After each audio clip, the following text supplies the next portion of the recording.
brought to you by Nova शुद्ध घी। जब जब खाए दिल खुश हो जाए, सदियों का नोवा शुद्ध देसी घी, सपना स्वस्थ भारत का। I love घी। नमस्कार, आप देख रहे हैं न्यूज तक। मैं हूं आपके साथ अनुराधा तंवर। 7 अक्टूबर को हरियाणा के वरिष्ठ आईपीएस अधिकारी वाई पूरन कुमार ने अपनी जान दे दी।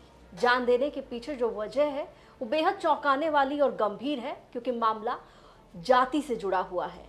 उन्होंने उत्पीड़न का आरोप लगाया है। उन्हें किस तरीके से परेशान किया गया उनकी जाति की वजह से, इस बारे में उन्होंने खुलासा भी किया अपनी जान लेने से पहले, और उसके बाद जान दे दी। इस पूरे मामले पर जहां एक तरफ प्रशासन की तरफ से कार्रवाई चल रही है, खुद प्रशासन कटघरे में खड़ा है, तो अब इस पूरे मामले को लेकर पॉलिटिक्स भी शुरू हो चुकी है। आपको बता दें, लोकसभा में नेता प्रतिपक्ष राहुल गांधी की ओर से भी इस पूरे मामले को लेकर एक पोस्ट साझा किया गया। उस पर चर्चा करेंगे। हमारे साथ हमारे सहयोगी हरियाणा तक से राहुल यादव भी जुड़े हैं। राहुल, ये पूरा जो मामला सामने आया 7 अक्टूबर को, जाहिर है बहुत शॉकिंग था, और किसी ने नहीं सोचा था कि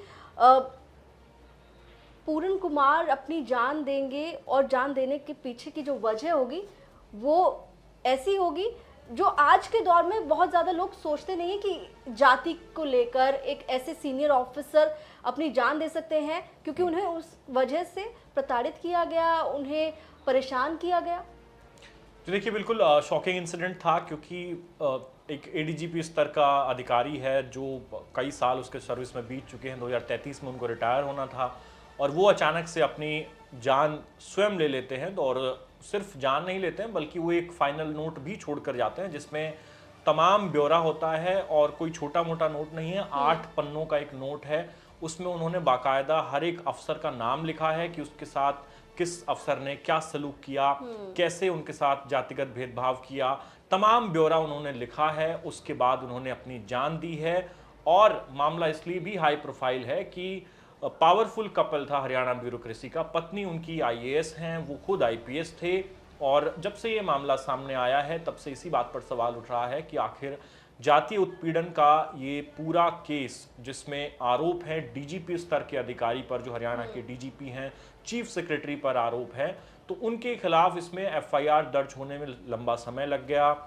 मंगलवार को उन्होंने अपनी जान दी, लेकिन एफआईआर बीती रात करीबन रात 10:45 पर चंडीगढ़ पुलिस ने एफआईआर दर्ज की। उनकी पत्नी इस पूरे इंसिडेंट के वक्त विदेश में थी, वो वापस लौटती हैं। मुख्यमंत्री उनके घर जाकर उनसे मुलाकात करते हैं। उसके बाद ये एफआईआर दर्ज की गई है। और जो लीडरशिप की आप बात कर रही है, कांग्रेस की जो इस मामले में सवाल उठा रही है, वो भी दूसरे दिन इसमें आकर इन्वॉल्व हुए हैं। पहले दिन इस मामले में कोई भी कुछ बोलने को तैयार नहीं था, क्योंकि बड़े बड़े अधिकारियों के नाम इस पूरे केस से जुड़ रहे थे। बिल्कुल, बड़े बड़े अधिकारियों के नाम इस केस में जुड़ रहे हैं। जो बात आप कह रहे हैं कि जो डीजीपी हैं शत्रुजीत, उनका नाम है। अन्य 12 के खिलाफ एफआईआर दर्ज हुई है चंडीगढ़ पुलिस की ओर से।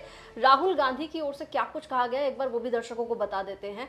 तो राहुल गांधी ने एक्स पर जो पोस्ट लिखा है वो भी हम आपको दिखा रहे हैं। इसमें साफ तौर पर राहुल गांधी ने हरियाणा के आईपीएस अधिकारी वाई पूरन कुमार ने जिस तरीके से जान दी है, उसे कहा है कि सामाजिक जहर का प्रतीक है, जो जाति के नाम पर इंसानियत को कुचल रहा है। इस तरह की बात राहुल गांधी कहते हुए आगे लिखते हैं कि बीजेपी आरएसएस की नफरत और मनुवादी सोच ने समाज को विष से भर दिया है।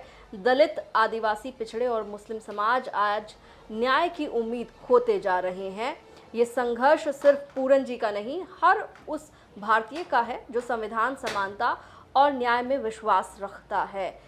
तो राहुल गांधी के इस पोस्ट से साफ होता है कि जो जाति का मुद्दा राहुल गांधी लगातार उठाते रहे हैं चुनाव के दौरान, लेकिन जिस तरीके से पूरन कुमार ने अपनी जान दी, और जान देने के पीछे की वजह जातिगत उत्पीड़न है, उस मामले ने अब पूरी तरीके से तूल पकड़ लिया है। पॉलिटिक्स अब इस पर राहुल आने वाले दिनों में हमें काफ़ी होती हुई नजर आएगी। लेकिन पॉलिटिक्स से पहले की जो बात है वो ये कि लगातार ये कहा जा रहा है कि इस पूरे केस को लेकर जिस तरीके के एक्शन होने चाहिए थे, उसमें काफ़ी लैप्स हुआ।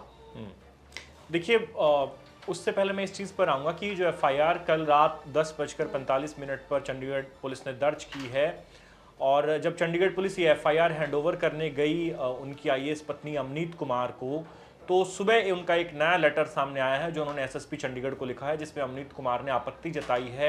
उन्होंने एफआईआर में संशोधन की मांग की है। दरअसल एफआईआर में जो आरोपियों का कॉलम है वहां पर यह लिखा गया है एज पर फाइनल नोट, यानी जो फाइनल नोट दिवंगत आईपीएस वाई पूरन कुमार लिख कर गए हैं उसमें जिनका जिक्र है, तो उस नोट के आधार पर यह एफआईआर दर्ज की गई है। किसी पर्टिकुलर अधिकारी का नाम इसमें नहीं है। अब परिवार ये कह रहा है कि लीगली ये उनका जो केस है उसे कमजोर कर सकता है, लिहाजा पर्टिकुलर अधिकारियों के नाम इस एफआईआर में लिखे जाएं। उनकी पत्नी ने मांग की है, जो नया लेटर लिखा है। दूसरी मांग उन्होंने ये की है कि इस एफआईआर में जो एससी एसटी एक्ट की धाराएं जोड़ी गई है, एससी एसटी एक्ट की, उन धाराओं, वो जो सही धाराएं हैं वो नहीं है, अप्रोप्रिएट नहीं है, वो कमजोर धाराओं में ये एससी एसटी एक्ट इसमें लगा है। और एससी एसटी एक्ट की जो कठोर धाराएं हैं वो जोड़ी जानी चाहिए। बाकायदा आईएएस अमनीत कुमार ने सजेस्ट किया है अपने लेटर में कि आप ये जो आपने धाराएं जोड़ी, ये नहीं, मैं जो बता रही हूं ये धाराएं हैं अप्रोप्रिएट, इनमें जो है आप जोड़िए, इनको एफआईआर में बदलाव कीजिए। तीसरी बात उन्होंने अपने लेटर में ये लिखी है कि उनके पति का जो फाइनल नोट है वो उन्हें नहीं दिया गया है। अमनीत कुमार ने पहले ये बताया था अपनी शिकायत में, जब उन्होंने सेक्टर 11 चंडीगढ़ पुलिस स्टेशन में शिकायत दी तो बताया था कि एक नोट जो पुलिस को बरामद हुआ है, मुझे उसके बारे में पुलिस ने बताया, लेकिन उस नोट की कॉपी अभी तक नहीं दी गई है। तो उन्होंने एसएसपी को ये लेटर में लिखा है कि उस नोट की कॉपी मुझे दे दो ताकि मैं मिलान कर पाऊं कि आप जो एफआईआर दर्ज कर रहे हो और जो नोट है वो दोनों में कितनी समानताएं हैं। तो एफआईआर पर अब उनकी पत्नी संशोधन की मांग कर रही है, आपत्ति जता रही है। दूसरी बात जो आपने कहा कि इस केस में कार्रवाई का रवैया कैसा रहा अभी तक, या फिर जो बात कही जा रही है कि ढंग से कार्रवाई नहीं हुई, देखिए उसमें सबसे बड़ा पेच यही फंस रहा था कि जिन अधिकारियों के नाम है उसमें डीजीपी है, उसमें चीफ सेक्रेटरी है, उसमें हरियाणा के पूर्व डीजीपी हैं, यानी कि एकदम जो बड़े लेवल के अधिकारी होते हैं किसी भी राज्य में, ब्यूरोक्रेसी के जो टॉप गन्स आप उनको कह लीजिए, उनके नाम इसमें शामिल हैं। अब इन व्यक्तियों के खिलाफ जब कोई मुकदमा दर्ज करना होता है तो आप परमिशन लेनी पड़ती है सरकार से। तो चंडीगढ़ प्रशासन ने जब मुख्यमंत्री नायब सैनी कल मिले उनकी बीवी से और उन्होंने एक मांग पत्र मुख्यमंत्री नायब सैनी को दिया, उसके बाद चंडीगढ़ प्रशासन ने केंद्र सरकार को लिखा, उनसे अनुमति मांगी कि हमें अनुमति दीजिए कि हम इन अधिकारियों के खिलाफ एफआईआर दर्ज करें। तो वो अनुमति मिली, इसके बाद रात को ये एफआईआर दर्ज की गई है। लेकिन अब इस एफआईआर पर भी अनुराधा बवाल है क्योंकि उनकी पत्नी संतुष्ट नहीं है, इसमें संशोधन की मांग कर रही है। वो संशोधन की मांग कर रही है, लेकिन अब सवाल अगला ये आता है कि एफआईआर के बाद व्हाट नेक्स्ट? अब अरेस्ट की डिमांड की जाएगी, अब गिरफ्तारी की मांग होगी। क्या अभी तक कोई अरेस्ट इस पूरे केस में हुआ है या फिर अभी इसमें वक्त लग रहा है? देखिए, बात जहां तक अरेस्ट की है उसमें अभी तक किसी भी जो ऑफिसर है उसको अरेस्ट नहीं किया गया है जिनका नाम था। पहले बात, अरेस्ट तो बाद में करेंगे, पहले बात बहस इसी बात पे हो रही है कि आप आरोपियों के नाम तो लिखिए एफआईआर में, आपने स्पेसिफिक नाम ही नहीं लिखे हैं। अब उस सुसाइड नोट में तो करीबन मतलब 1 दर्जन से ज्यादा अधिकारियों के नाम है, तो पुलिस पहले किसके पास जाए? लेकिन उनकी पत्नी कैटेगोरिकली 2 आदमियों के नाम सबसे ज्यादा ले रही है कि ये ट्रिगर पॉइंट थे मेरे हस्बैंड की जान देने के पीछे, जिसमें एक है डीजीपी शत्रुजीत कुमार, माफ कीजिए शत्रुजीत कपूर, दूसरे हैं एसपी नरेंद्र बिजारनिया जो कि रोहतक में इस वक्त एसपी के पद पर तैनात है। इन दोनों अधिकारियों को वो ट्रिगर पॉइंट मान रही है कि ये मेरे पति की मौत के सबसे बड़े जिम्मेदार हैं, और अगर उनकी शिकायत पर पुलिस कार्रवाई करती है तो मुझे लगता है सबसे पहले इन 2 अधिकारियों से ही पूछताछ भी होगी और शायद इनकी गिरफ्तारी भी हो। लेकिन अभी तक कोई ऐसी अपडेट नहीं है कि किसी को पूछताछ के लिए बुलाया गया हो चंडीगढ़ पुलिस के द्वारा, या फिर जरूर हरियाणा के डीजीपी कल मुख्यमंत्री नायब सैनी से मिले थे, लेकिन चंडीगढ़ पुलिस ने अभी तक इस मामले में पूछताछ को लेकर कोई जानकारी जो है वो साझा नहीं की है मीडिया से।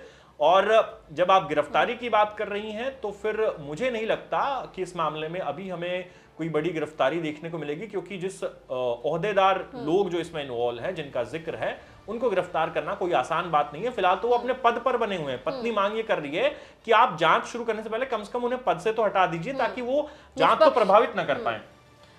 जी, लेकिन एक चीज और ऐड करूंगा, जैसे लोग ये कह रहे हैं कि भाई मामला चंडीगढ़ पुलिस में दर्ज है, चंडीगढ़ की जो पुलिस है वो यूटी केंद्र सरकार के अधीन आती है, हरियाणा के अफसरों का नाम है, तो वो जांच को कैसे प्रभावित करेंगे? क्योंकि जांच तो चंडीगढ़ पुलिस ने करनी है और वो अधीन है केंद्र सरकार के। बावजूद इसके मांग की जा रही है कि उनकी पत्नी के द्वारा कि आप इनको पहले अपने पद से बर्खास्त करिए, सस्पेंड करिए, उसके बाद इनकी अरेस्ट और फिर जांच हो। और SC ST एक्ट की जो धारा लगी है, पत्नी कह रही है कि SC ST एक्ट में तो गिरफ्तारी हो जानी चाहिए, वो धारा लगी है, बावजूद इसके गिरफ्तारी नहीं हो रही, वो खुद हैरानी जता रही है इस बात पे। बिल्कुल यहाँ पर जो बात आप कह रहे हैं कि जो अवनीत हैं पूरन कुमार की पत्नी, वो साफ तौर पर इस पूरे केस में कई डिमांड्स करती हुई चीफ मिनिस्टर से भी नजर आए और साथ ही साथ जिस तरीके से चंडीगढ़ पुलिस को भी उन्होंने पत्र लिखकर कहा कि ये जो पूरी एफआईआर हुई है इससे वो संतुष्ट नहीं है, ये थोड़ी जो धाराएं हैं ये उन्हें लगता है कि कमज़ोर धाराओं में केस दर्ज किया गया, इसको काफ़ी कठोर धाराओं में केस दर्ज करने की ज़रूरत है, तमाम कार्रवाई की मांग की जा रही है। लेकिन अब बात करेंगे पॉलिटिक्स पर राहुल, क्योंकि अब कांग्रेस के टॉप लीडर, देश में जो लोकसभा में नेता प्रतिपक्ष हैं राहुल गांधी, वो इस केस पर अब बोलते हुए नजर आ रहे हैं। ऑलरेडी ये केस एक हाई प्रोफाइल केस है, अब राहुल गांधी का इस केस पर बोलना और प्रेशर बिल्ड होगा, खासकर अगर मैं बात करूं हरियाणा सरकार पर। देखिए बिल्कुल, क्योंकि राहुल गांधी ने मामले को पिक किया, उन्होंने इस पर बोला, सोशल मीडिया पर लिखना शुरू किया। इसके बाद तमाम जो कांग्रेस की लीडरशिप है हरियाणा की, उसने भी मुखरता से इस मुद्दे को उठाना शुरू कर दिया। कांग्रेस के एमपी हैं अम्बाला से वरुण मुलाना, दलित समुदाय से आते हैं, वो जाकर मिले हैं वाई पूरन कुमार के घर पे उनकी पत्नी से। तो अब प्रेशर जरूर हरियाणा सरकार पे है और इसका नतीजा ये है कि कल रात देर रात एफआईआर दर्ज की गई है 10:45 पर।